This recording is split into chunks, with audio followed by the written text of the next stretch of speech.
हरे कृष्णा। आप सबका बहुत बहुत स्वागत है मेरे चैनल बैक टू संस्कृति एक प्रयास वेदों को समझने का में। हम लोग बद्रीनाथ की यात्रा करने जा रहे हैं। हमारी यात्रा शुरू हो चुकी है।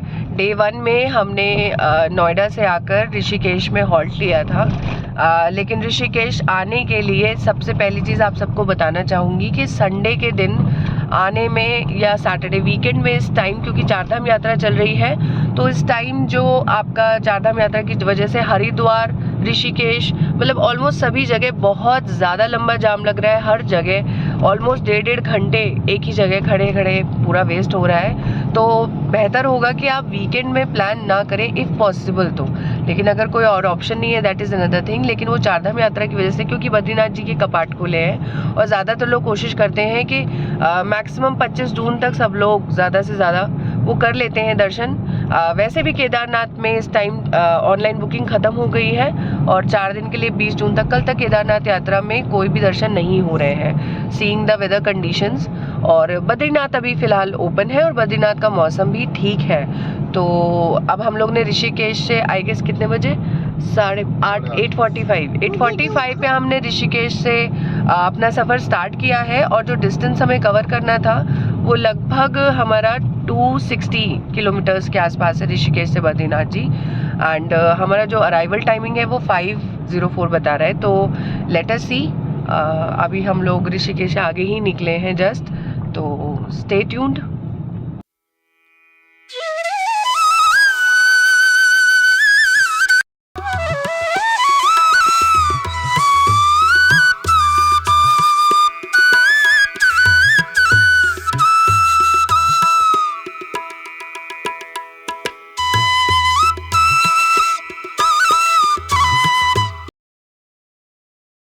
ऋषिकेश से आगे ये पहला ग्राम पंचायत सिंगटाली ये जगह आई है। रास्ते बहुत अच्छे हैं, व्यू आप लोग देख सकते हैं, बहुत सुंदर व्यू है, ग्रीनरी बहुत ही अच्छा और पहाड़ काफ़ी ऊंचे हैं। और सबसे अच्छी बात जो हमें अभी तक तो लगी है कि रास्ते बहुत अच्छे हैं। टचवुड धूप भी है। मुझे डर था क्योंकि मैं नोएडा में जब थी तो मैं रोज़ देखती थी बद्रीनाथ का मौसम, तो मुझे रोज़ वो बारिश ही नज़र आ रही थी। And way on the way भी बारिश नज़र आ रही थी ऋषिकेश से आगे। बट फिलहाल यहाँ पे गर्मी है, ऋषिकेश में अच्छी खासी गर्मी है फिलहाल। एंड यहाँ पे आप देख सकते हैं बिल्कुल सनी है। तो मौसम ऐसे में क्या है ना कि बारिश नहीं होती है तो लैंडस्लाइड और इन सब के बिल्कुल भी चांसेस नहीं होते हैं। तो इसीलिए कोशिश करते हैं लोग कि जून तक ही वो ट्रैवल कर लें, बिकॉज जुलाई में तो बहुत ज़्यादा चांसेस हो जाते हैं लैंडस्लाइड के। तो आप लोग देखिए, आप लोग भी इंजॉय कीजिए, व्यू बहुत सुंदर है, बहुत ही अच्छा लग रहा है। And it is just like heaven in earth. तो बहुत ही अच्छा ये जगह है सिंगटाली। पूरी वैली आप लोग देख सकते हैं, बहुत सुंदर व्यू है। मतलब बद्रीनाथ जी तो बद्रीनाथ जी हैं, लेकिन उन तक पहुंचने का जो रास्ता है वो भी इतना खूबसूरत है कि बस लगता है कि यहीं पर घूमते रहो, यहीं पर रहो। बहुत ही अच्छा नज़ारा है, बहुत ही ब्यूटीफुल, वेरी नाइस। और ये देखिए आप लोग कैसे पहाड़ों को काट काट के इस तरह से रोड्स बनाई गई हैं। सबसे अच्छी बात ये है कि रोड्स अभी बहुत अच्छी कंडीशन में है, रोड्स अच्छी हैं, कहीं भी अभी तक ऐसा कुछ उबड़ खाबड़ में नहीं मिला है। एंड आई गेस चारधाम यात्रा के लिए तो रोड्स मेंटेन भी की जाती हैं, तो बहुत ही अच्छा वे है अपनी कार से आने के लिए, बहुत ही अच्छा वे है।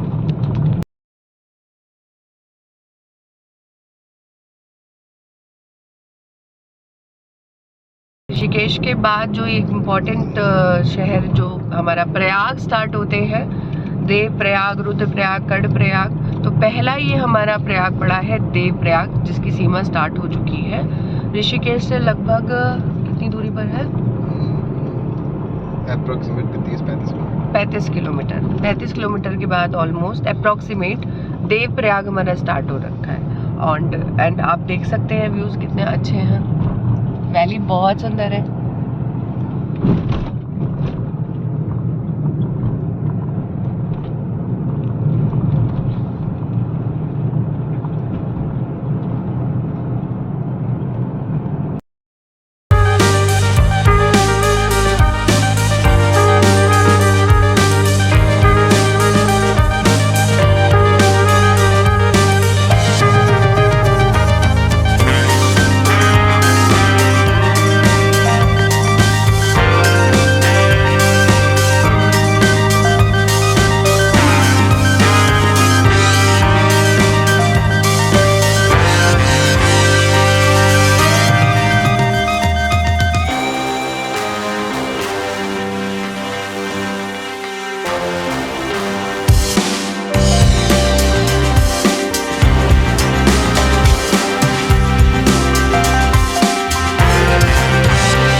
पहला प्रयाग देव प्रयाग आ चुका है। लगभग 35 किलोमीटर है ये ऋषिकेश से। और जैसे कि आप देख सकते हैं यहाँ पर जोशीमठ, केदारनाथ, बद्रीनाथ, यहाँ से बद्रीनाथ 227 किलोमीटर रह जाता है। और देवप्रयाग हमने क्रॉस किया है। इसके बाद नेक्स्ट प्रयाग, देवप्रयाग में हम एंटर कर चुके हैं। सीमा काफ़ी पहले प्रारंभ हो चुकी थी और अब देवप्रयाग हम एंटर कर चुके हैं।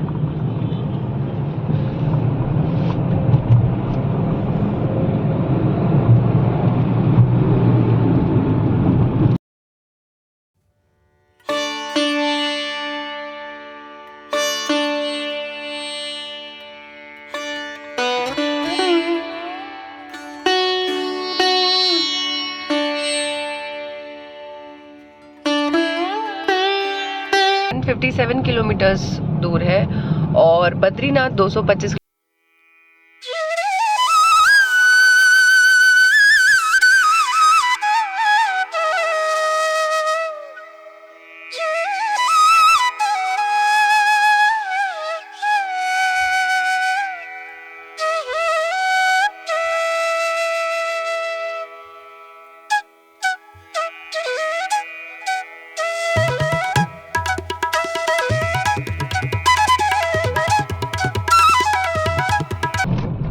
हरे कृष्णा व्यूअर्स, हम लोग अब श्रीनगर उत्तराखंड पहुंचने वाले हैं। जस्ट 2 किलोमीटर 3 किलोमीटर ही रह गया है यहाँ से।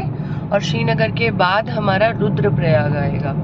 रुद्रप्रयाग के बाद कर्णप्रयाग एंड देन जोशीमठ। तो श्रीनगर अब आने ही वाला है। आप देख सकते हैं कि बगल में हमारे अलकनंदा रिवर बह रही है और ये पूरे ऑन द वे साथ में बद्रीनाथ जी के साथ में चलती हुई है। अलकनंदा रिवर वहाँ तक पहुँचती है।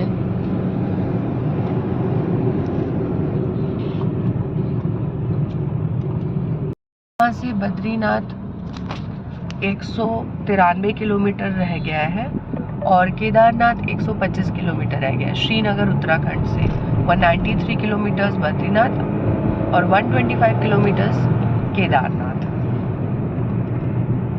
और ये शहर है हमारा जिला श्रीनगर उत्तराखंड।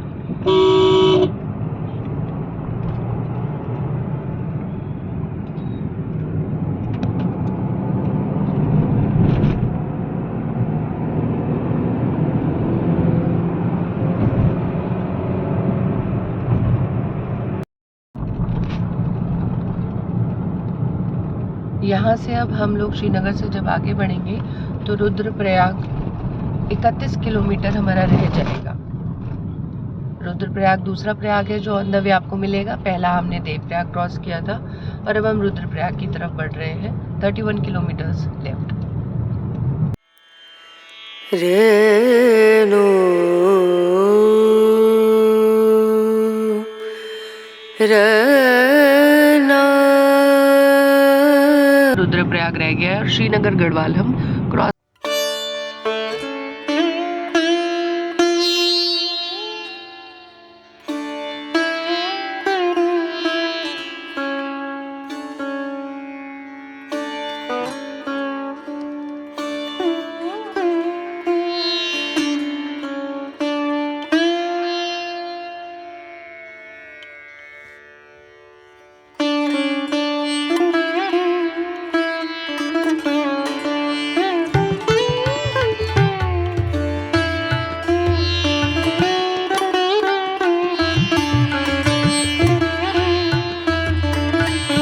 रुद्रप्रयाग की सीमा में एंटर कर रहे हैं।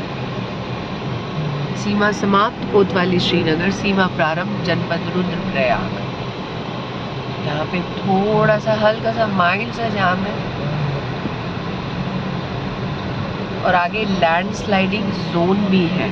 तो काफ़ी अलर्ट के अलर्ट के जो आपके वो लगे हुए हैं बोर्ड्स, तो ये कह रहे हैं कि थोड़ा सा संभल के चलें। एंड लैंडस्लाइडिंग का यकीनन वो दिखाई भी दे रहा है कि यहाँ पर ज़बरदस्त वाली लैंडस्लाइडिंग हुई होगी इससे पहले। एंड दैट्स वाई बारिश के सीज़न में यहाँ पर आना थोड़ा सा बहुत ज़्यादा रिस्की हो जाता है, क्योंकि बारिश की वजह से मिट्टी गीली हो जाती है और बहुत ही आसानी से लैंडस्लाइड्स होते हैं। घंटों के जाम लग जाते हैं। दैट्स वाई ज़्यादातर लोग कोशिश करते हैं कि बारिश का मौसम स्टार्ट होने से पहले ही वो जा।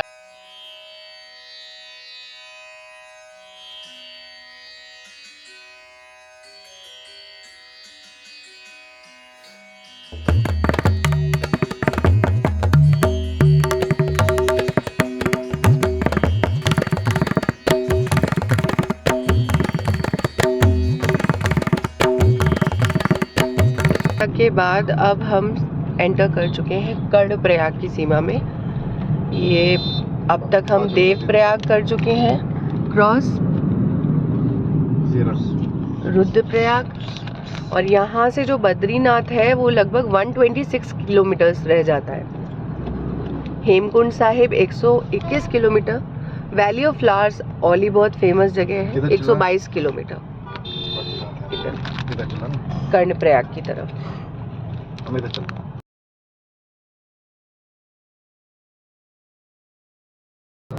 हम लोग नंदप्रयाग एंटर कर चुके हैं। मौसम बहुत ज़्यादा ठंडा नहीं है एज पर माई assumptions, लेकिन थोड़ा सा लेकिन अच्छा ही है कि मौसम ज़्यादा ठंडा नहीं है, क्योंकि धूप बहुत खुली हुई है तो मौसम जो है वो ठीक है, और ये बहुत रिक्वायर्ड है इस तरह के रास्तों में।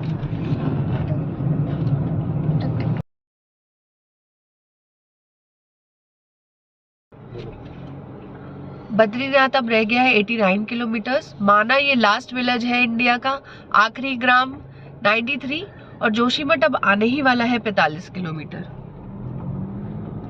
और ये देखिए कितना प्यारा आकृति बनाई गई है, ये वाओ।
घाट से हम 33 किलोमीटर दूर रह गए हैं, और बद्रीनाथ जो है ऑलमोस्ट 50 किलोमीटर। तो चलिए आगे बढ़ते हैं।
जोशीमठ एंटर करने वाले हैं, ऑलमोस्ट जोशीमठ आ गया है। कुछ घर मैंने देखे हैं जो खाली भी हैं और उनमें थोड़ा बहुत जो अभी कुछ दिनों पहले जनवरी के आसपास, फेब के आसपास जो है घर खिसक रहे थे, वो सारे घर खाली करा दिए गए हैं और जो पुरानी दरारें हैं उन्हें ऑल्दो भर दिया गया है। और सबसे इम्पोर्टेंट पॉइंट ये है कि जो एनटीपीसी का प्रोजेक्ट था वो अब जो है रोक दिया गया है। एंड लैंडस्लाइड भी है थोड़ी सी इस एरिया में, बारिश वगैरह भी है। बादल भी देखिए आप ऊपर काफी अच्छे वाले आ रहे हैं। 40 हो रहे हैं और हम लोग जोशीमठ में एंटर कर गए हैं। झरना ऊपर से, और यहाँ से एक छोटा सा झरना बहता हुआ आपको दिख रहा होगा। यहाँ से पानी की कई सारी धाराएं आ रही हैं। हम लोग ऋषिकेश से जितने भी वे में आए हैं रास्ता बहुत अच्छा रहा है, बट नो डाउट जोशीमठ से जो रास्ता है वो थोड़ा सा खराब है। And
Hare Krishna, this is day 2 और हम लोग एक्चुअली दिस इज़ डे 3 और अब हम लोग गोविंद घाट के होटल से आगे बढ़ रहे हैं बद्रीनाथ के लिए।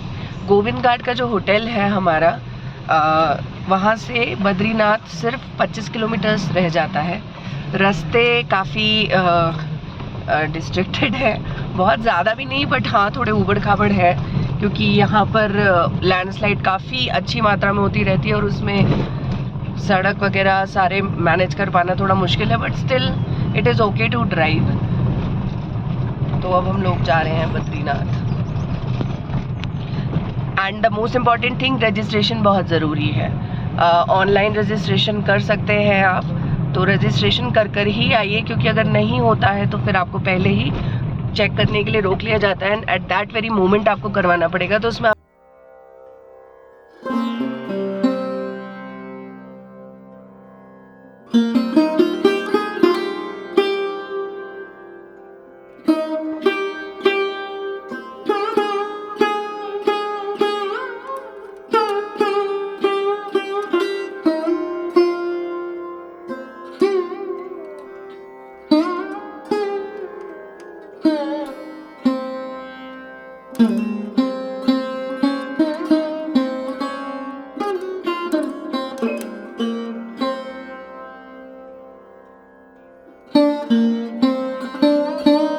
बद्रीनाथ अब एंटर कर लिया है। देखिए कितना सुंदर व्यू है यहाँ का, इससे सुंदर कुछ नहीं है। I swear. थोड़ा सा रास्ता आपको पैदल चलना पड़ेगा पार्किंग के बाद, थोड़ा सा ज़्यादा लंबा नहीं है और इतना मुश्किल रास्ता भी नहीं है, हल्की सी ट्रैक है। जय बद्री विशाल। जय बद्री विशाल।